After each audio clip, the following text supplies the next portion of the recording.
Chairman Longoria, Vice Chairman Vasut, members of the committee, thank you so much for the opportunity to appear today. I'd also like to thank the committee staff for facilitating and helping my appearance, and also for their barbecue recommendation. My name is Gordon Gray, and I serve as Executive Director of the Pinpoint Policy Institute, a nonpartisan nonprofit policy research organization. Today's hearing is a matter of national importance and of particular concern to Texans: affordable housing. The purpose of today's hearing is to evaluate the impact on housing markets caused by institutional investment in housing and to consider potential policy responses. In my testimony today, I wish to convey three main points. Focus on institutional investment as a contributor to housing affordability is largely misplaced. Research has found that institutional investment is not crowding out other homebuyers. And research has found institutional investment in the single-family rental market can lead to improved social mobility and improved outcomes for families. I will address each of these points in turn. The footprint of institutional investment in the housing market has been the subject of significant misrepresentation. Perhaps most emblematic of this misperception is a viral claim on social media that asserted in 2023, private equity firms purchased 44% of all single-family homes in America. This claim has no basis in fact. The genesis of this misleading stat can be traced to a November 2022 Business Insider story that noted investors bought 44% of flipped homes in Q3 of 2022.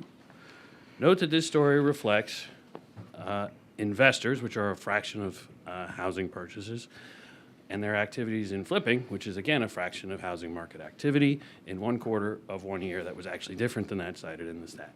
So again, the statistic is about a small slice of housing markets that has since been distorted into the broad claim that Wall Street bought nearly half of all homes sold in 2023. Unfortunately, this is precisely the sort of statistic that can capture public attention, and correcting the record is an exercise in catch-up. The notion that institutional investment is driving housing affordability has been the subject of a number of hearings around the country, including in Congress, and continuous media coverage. One must look beyond the headlines to get a real look at the facts, which will show that institutional investors are a scant fraction of home buyers. Institutional ownership of single-family rental homes, stood at 3.8% in 2022 nationwide, according to the Urban Institute. According to John Burns Research and Consulting, large institutional investors have virtually abandoned the housing market in recent quarters. Even prior to that, large investors, those owning more than 1,000 homes, never purchased more than 2% of homes in a given quarter. To be sure, market participants have been keen to invest in areas that have seen significant growth over the pandemic, particularly in the Sun Belt. Even so, small and medium-sized investors have been responsible for the vast majority of these investments. For example, Texas was a leading market for home investors in 2023, with investor purchases comprising 31% of home sales in the state.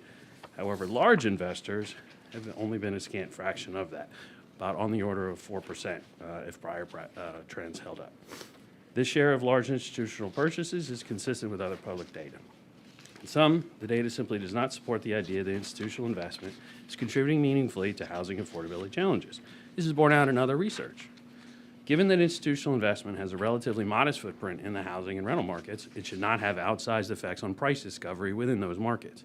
One study by economists from USC, Arizona State University, and Federal Reserve Bank of Philadelphia examined institutional investment as it related to numerous housing market outcomes.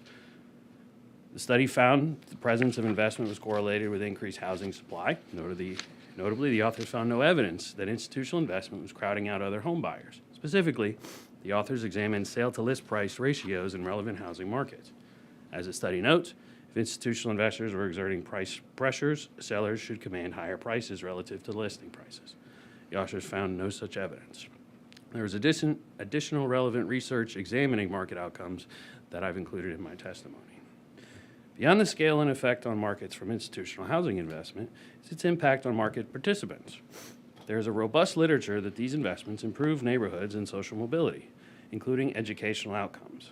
Research consistently shows that single-family rentals contribute to neighborhood stability, offer improved housing conditions, and create pathways for low and middle-income families to access better living conditions. A key dynamic of institutional investment in housing markets is conversion of owner-occupied homes to single-family rentals. This feature can provide access to neighborhoods that were otherwise unbridgeable due to the wealth gap between prospective owners and prospective renters. Short access to single-family rental can provide significant opportunity and social mobility for families priced out of home ownership. Among the most important contributions to this literature on social mobility have been by Professor Raj Chetty of Harvard University, a significant link between housing, neighborhood choice, and social mobility. Chetty's work on social capital demonstrates that the neighborhoods where children grow up profoundly shape their chances of upward economic mobility. I've included a number of references that are in the top peer-reviewed journals that have featured Professor Chetty's work. To conclude, while housing affordability is a significant challenge in certain markets, the facts and data clearly show that the role of institutional investment in those markets is significantly misunderstood. Institutional investment in housing is a fraction of overall investment in housing and in the housing market overall. Consistent with this scale, institutional investment does not distort housing markets, and research has shown that this investment is not otherwise crowding out eligible homebuyers. Rather, where institutional investment is present, it can provide meaningful opportunities for improving family circumstances. By providing a pathway to higher opportunity communities, institutional investment in housing can contribute to improved economic outcomes for families. These improved outcomes are measurable with better schools, safer environments, and higher quality housing, which in turn fosters greater social mobility. These opportunities should be encouraged. I would urge the committee to consider policies that further expanding housing supply and access for families. Thank you very much. Thank you very much. Members, any questions? Appreciate your testimony. Thanks, sir.